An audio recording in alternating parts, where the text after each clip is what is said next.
Hello and welcome to Six Brothers Field in the village of Chaldon in southeast England. We're here today to find a stone circle, but a stone circle with a difference. And from the research that I've done, it should be somewhere over on the far side of the field. So let's wander over and see what we can find. The village of Chaldon is located here, about 16 miles to the south of central London. However, this story also includes another location 200 miles to the west, on this tiny speck, just here. If we zoom in on that region, we find ourselves in the Bristol Channel, and that tiny speck we saw a moment ago is here, Lundy Island. The whole of Lundy Island can be seen in this photograph. At its widest point, it is just over half a mile across and roughly 3 miles in length. So, what's the connection between Lundy Island in the southwest and a stone circle in Chaldon in the southeast? The answer to that is this man, Martin Coles Harmon. Born in 1885, Harmon became a very successful City of London businessman in the early 20th century. He married in 1913 and had several children, and he and his family moved to Chaldon in 1919. In 1924, Harmon donated over 6.5 acres of his land, that's the field we're visiting today, to the people of Chaldon. He had come from a large family of 6 boys and 5 girls, and by this time 2 of the boys had already died. He therefore requested that with them in mind the field be called Six Brothers Field, which it remains to this day. The National Trust became involved in the management of the field in 1933, and it remains a popular venue for village events as well as general recreation. There are 2 main points of access onto Six Brothers Field. One is through the gate that you can see in the centre of the picture now. That leads out onto a narrow lane. And the other one is to my right, and that leads in from a private road. They're both pedestrian access, but the gates can be opened to allow vehicles when required. A lot of cricket has been played on this field over the years. It's the off-season at the moment and there's no pitch actually marked out, but there's the pavilion. And over in the corner of the field, just next to that green hut, which is the scout hut, that's where we came onto the field just now.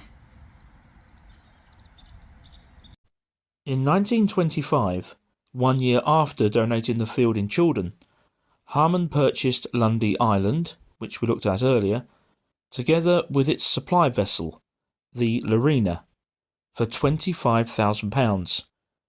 That's over £1.5 million in today's money. As owner of the entire island, he considered himself to be its king. 2 years later, the post office discontinued all postal services to the island, so Harmon hit back by paying for all the island's postal costs himself out of his own pocket.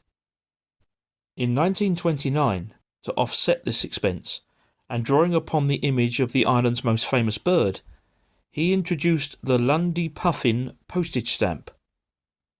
Remarkably, an evolved form of this system still continues on the island, making it the oldest private postal service operating anywhere in the world today.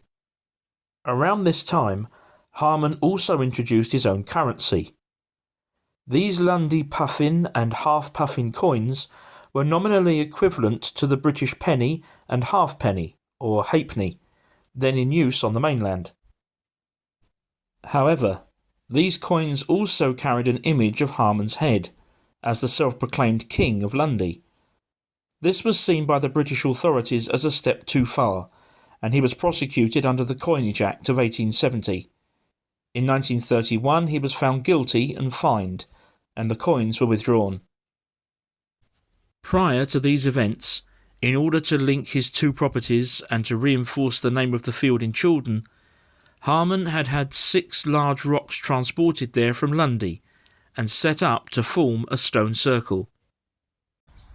And here we are, on the far side of the field, the circle of 6 stones.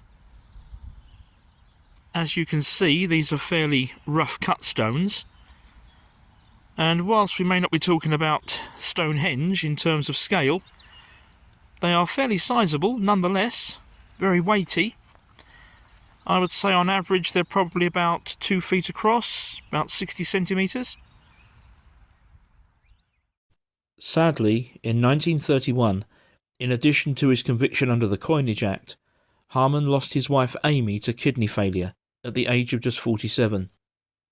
Shortly afterwards, and despite his previously vast fortune, he was declared bankrupt, although he was able to continue living on Lundy Island because it was held in trust. However, in November 1933, he was found guilty of conspiracy to defraud in connection with a Korean syndicate and sentenced to 18 months in prison. Harmon died in Oxted in Surrey, just 10 miles from Chaldon, in 1954. Lundy Island remained in his family until the late 1960s, when the cost of its upkeep became too great and it was put up for sale. However, there is a happy footnote. The island was purchased by the millionaire Jack Haywood, who immediately donated it to the National Trust. They in turn leased it to the Landmark Trust. In 2010, Lundy Island became Britain's first marine conservation zone under the Marine and Coastal Access Act 2009. Meanwhile, 200 miles away in Chaldon, Six Brothers Field also remains in the care of the National Trust, with its ring of 6 Lundy stones sitting quietly to one side. And so, as we leave the stone circle behind, I hope you've enjoyed the extraordinary story that links it to Lundy Island and the remarkable Martin Coles Harmon. Do please leave me a comment and press the like button if you enjoyed the video. Also, if you haven't already subscribed, please do so and press the notification bell for more. Thank you for watching, and bye for now.